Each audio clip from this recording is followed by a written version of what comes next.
Have you received a job offer or a job transfer to the Silicon Slopes area near Lehi, Utah? If so, where should you buy your house? Do you want to keep your commute within 30 minutes? Are you going to keep your house for a long time? Or are you expecting another job transfer in a few years? Do you want a home with a lot of legroom? Or do you need something that you don't have to maintain very much? We're going to cover all of those items right now. Hi everyone, my name is Robert Luke and I'm with Keller Williams Real Estate, and I've been a realtor for 15 years in the Salt Lake City area and have sold over 300 homes. Before becoming a realtor, I worked in the computer industry in Silicon Valley, California for companies such as Oracle and Unisys. Having worked and lived in Silicon Valley, California, I know what a nightmare the traffic became, and also the housing prices, how they skyrocketed over the years, and how the commute time would take valuable family time away from you. What I'm going to cover today is what is Silicon Slopes, how far away from Silicon Slopes can you buy a home and still keep within about a 30-minute commute, how will snow affect your commute, where should you look for a home if you plan to sell that home within a few years, where should you look for a home if you want a lot of legroom, and finally, where are the older homes and where are the new developments.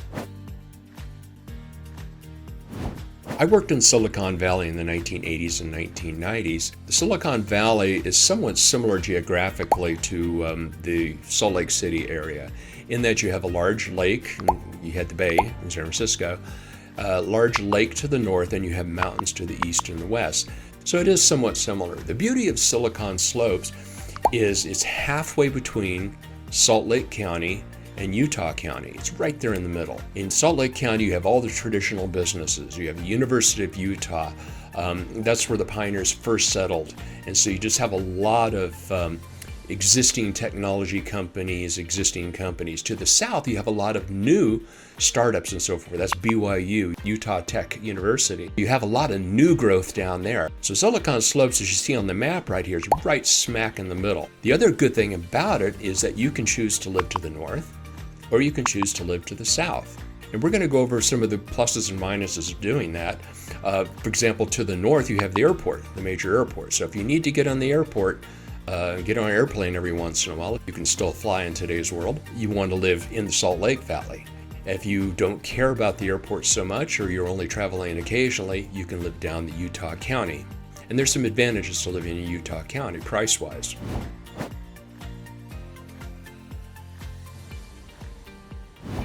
Okay, so let's look at a map of where Silicon Slopes is in relation to Salt Lake Valley to the north and Utah Valley or Utah County to the south. The key thing I want to look at is where can we live and still have about a 30-minute commute. That San Mateo Bridge drove me nuts, right?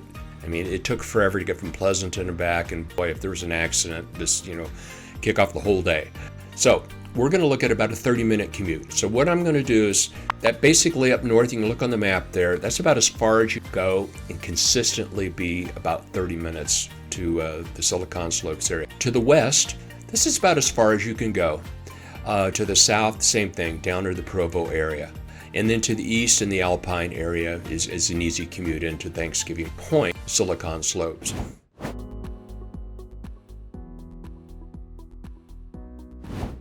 The thing we need to also be concerned with is snow. Where are the snow areas?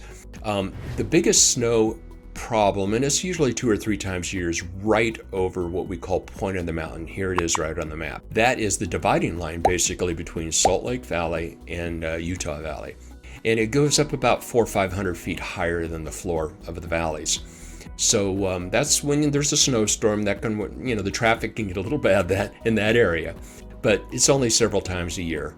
You don't have to worry about it the rest of the year. The other place that snow gets you is sometimes to the west here. It snows less in Utah Valley, especially if you're down near that Saratoga Springs. You get very little snow comparatively. Most of the snow is on the benches in the sandy Draper area on the east side of Salt Lake Valley. That's most of your snow. And then, of course, right at Point of the Mountain. Okay, let's go over each of the areas and the pluses and minuses. The other thing to remember that I'm showing you pictures of homes just to show you the types of homes. These are not necessarily for sale. I just pulled them and drove by, took pictures and so forth, pulled them off of Google to give you an idea of the styles of homes in those areas, but they're not necessarily for sale. All right, the first thing, let's go over the point of the mountain on Highway 15, and we're going to come up on the right side to Draper. Draper is a fantastic area. It's fairly new. I mean, down at the base of the valley, you have the older homes and so forth, but all of the new homes were built going up the mountain. So you have some gorgeous homes with views over the entire valley. Typically, the yards are not flat. I mean, they're, at a slope because you're going up a mountain, but they almost all have gorgeous views. A lot of townhomes in that area too. Draper is, I'd say most of the homes are built after the year 2000. It's a great area, and you're only about 10 minutes from the freeway going east to west and then south down to Thanksgiving Point. Going further north, we run into a city called Sandy, and yes, it's named appropriately because there's a lot of sand there. Sandy has been developed since the 50s, 60s, 70s, and 80s. There's a subdivision called Pepperwood, very upscale homes, a lot of those in the 1970s, 1980s, but it's gorgeous, mature trees, so forth. It's a little further east toward the bluffs. As you move up the bluffs, you get more like Draper because you're in the mountain area, but most of the Sandy city is pretty flat, so your yards are a little bigger. The general rule in this area is the older the home, the bigger the yard. I mean, that's a general rule because land was not as expensive in the 1970s as it was in 2020. So they tend to build bigger homes in 2020 on smaller lots. Another big thing about Draper and Sandy is the hiking trails. There's some really nice hiking and biking trails, and I'm going to show you some pictures of some of the most popular ones. But if you really want to be within walking distance or biking distance to a hiking trail, that Sandy Draper area is a great place for you. So driving west from Sandy, we come to South Jordan, West Jordan area. South Jordan, again, big lots. It was built mostly in the 70s, 80s, and 90s. And again, you do have farm areas where you have brand new homes, just smack dab in the middle of 1970s homes. It's really eclectic. So you can get some starter homes there. You can get some nice fancy homes, but most of the big homes are 1990s unless you get the little subdivision, that's a brand new subdivision built on a farmer's land. The West Jordan area had a lot of starter homes. That's a great place for starter homes. Smaller lots. And 3-bedroom, 2-bath ramblers, ranches. We call them ramblers here. But 3-bedroom, 2-bath with maybe 2 bedrooms in the basement, a 1/4 acre at the most. A lot of starter homes, but it's a great area. Going further south, we run into a place called Daybreak. Now, Daybreak, I always call it Disneyland because it is a total planned urban community. Lakes, houses, everything is planned. The doors are color-coded. It's a fabulous place. It's a lot of fun. Lots are very small generally. I mean, there's some homes with bigger lots, but lots are very small. It's the old Grey Poupon thing where you can reach out and see your neighbor, but you don't have to do a lot of work. Everything's maintained in most of the areas there.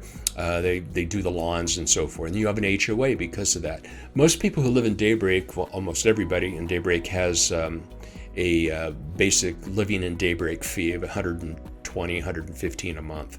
And on top of that, if you buy a townhome, then you have a townhome HOA on top of that, but the homes don't in general. So, but I love Daybreak. I live close to Daybreak. The lakes are great. The walking trails are great.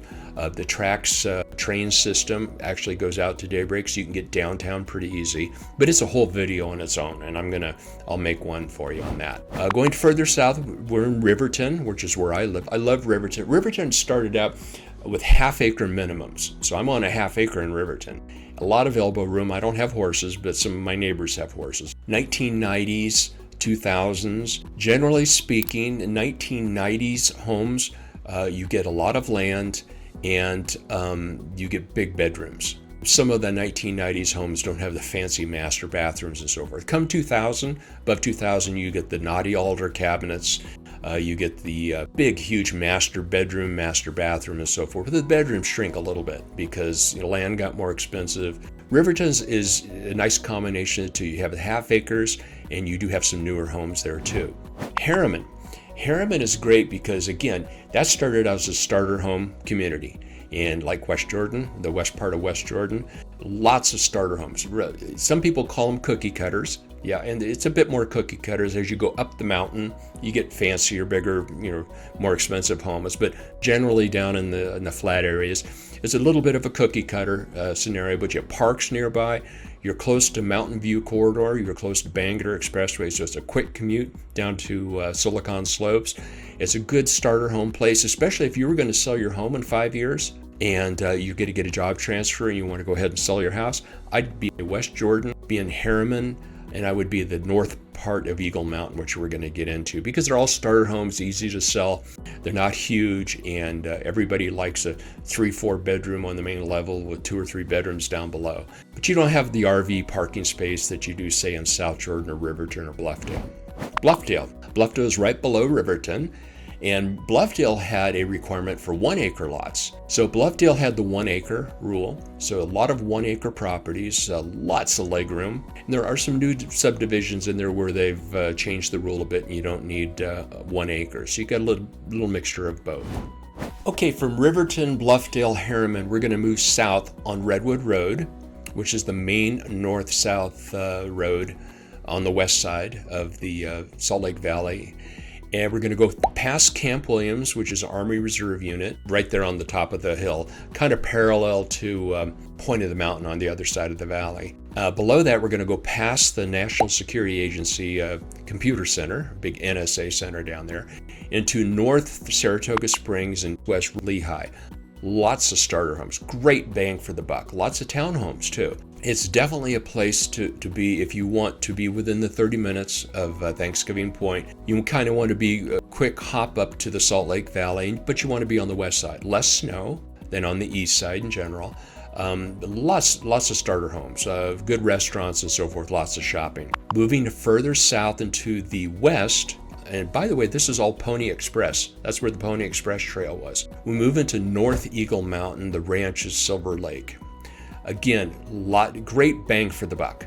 Homes are smaller. There's a really nice golf course in that area. Nice walking trails and things like that. That Eagle Mountain area, if you've got a four-wheeler, there are some four-wheeler parks out there. So you can just take off in the hills. You don't have to, there's no rules, right? Just go up there and start driving your four-wheeler around, and motorcycles up there in the hills to the west and to the south. So it's a great place to be. Now, Eagle Mountain City Center is further south. It's a really nice area, new growth and new development and new homes in that area, but you're probably pushing 30 minutes if you want to go down there. So the Silver Lake Ranches, Eagle Mountain areas, really good bang for the buck. Nice starter homes. We move into Saratoga Springs. Now, Saratoga Springs, you have a north and a south that goes along the lake there, Utah Lake. And yes, you can fish and you can boat in Utah Lake.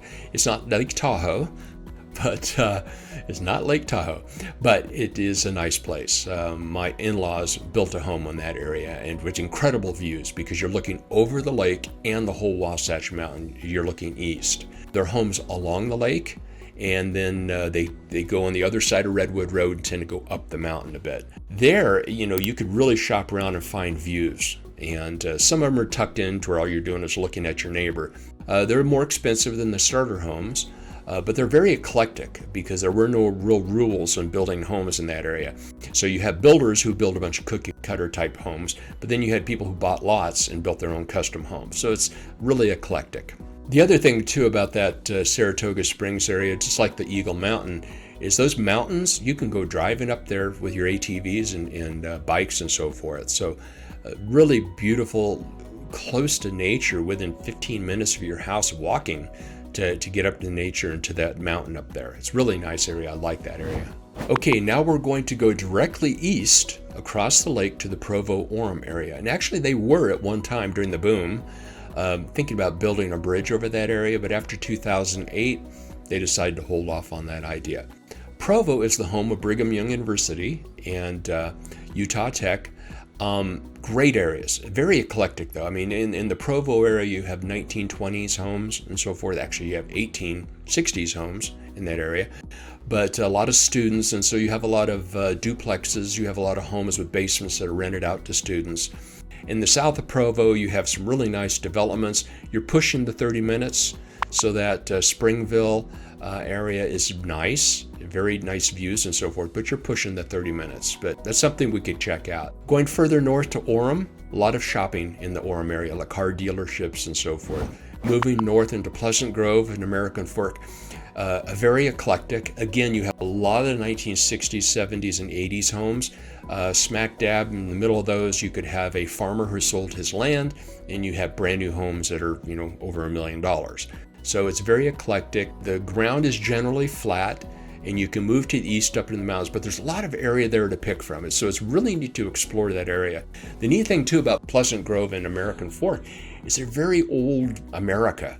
The city centers just feel like, something out of a Norman Rockwell painting. And you have car shows and you have parades, the kinds of things that you used to see all across the country. So you do have that old Americana feel. Okay, so let's move north up towards Silicon Slopes. So we're going through Pleasant Grove, American Fork. Now, right around the Lehi area, on the other side of the freeway, the western side of the freeway, lots of starter homes.